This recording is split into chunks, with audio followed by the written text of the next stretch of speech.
This November, voters in Berkeley, Oakland, and San Leandro will use ranked choice voting to elect most local officials. You may be wondering, what exactly is ranked choice voting? It's an important question. Ranked choice voting allows voters to rank candidates in order of preference when they fill out their ballot. This makes it possible to elect local officials with a majority of votes without the need for a separate runoff election. When you receive your ballot, it will consist of multiple ballot cards. Some of these cards will be identical to ballots you have used in the past. But the ranked choice ballot card looks different. The ranked choice ballot card will have 3 columns, each listing the name of all candidates running in the election. When marking the ranked choice ballot, you select your first choice candidate in the first column by completing the arrow pointing to them. You will then mark your second choice candidate by completing the arrow pointing to them in the second column. For your third choice candidate, you complete the arrow pointing to the candidate in the third column. If you wish to vote for a qualified write-in candidate, there is a blank line provided in each of the 3 choice columns.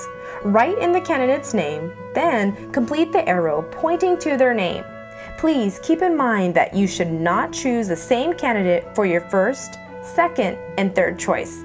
If you select the same candidate in more than one column, your vote will still count only once.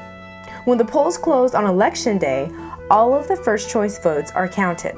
Any candidate who receives a majority, which is more than 50% of the vote, is declared the winner. However, if no candidate receives more than 50% of the first choice votes, a process of eliminating candidates and redistributing votes begins. First, the candidate with the fewest number of first choice votes is eliminated. That is candidate B. Therefore, candidate B is eliminated. Those who selected the eliminated candidate as their first choice will have their vote transferred to their second choice. Then, all the votes are recounted. If any of the remaining candidates receives more than 50% of the votes, as candidate C does in the example shown here, he or she is declared the winner. If no candidate receives more than 50% of the votes, then the process of eliminating candidates and transferring their votes is repeated until one candidate has a winning majority. Keep in mind, your second choice will be counted only if your first choice candidate has been eliminated. Your third choice will be counted only if your first choice and second choice candidates have been eliminated. Does my vote still count if I vote for the same candidate 3 times? Yes, your vote will only count once. Does my vote still count if I only select one choice? Yes. Now, we will demonstrate ranked choice voting with a real example. We have 3 candidates, Abe, Bob, and Jackie. Abe has received 3 votes, Bob has received 5 votes, and Jackie has received 4 votes. With 12 total votes cast, one of the candidates needs 7 votes to receive a majority, 50% plus 1 vote.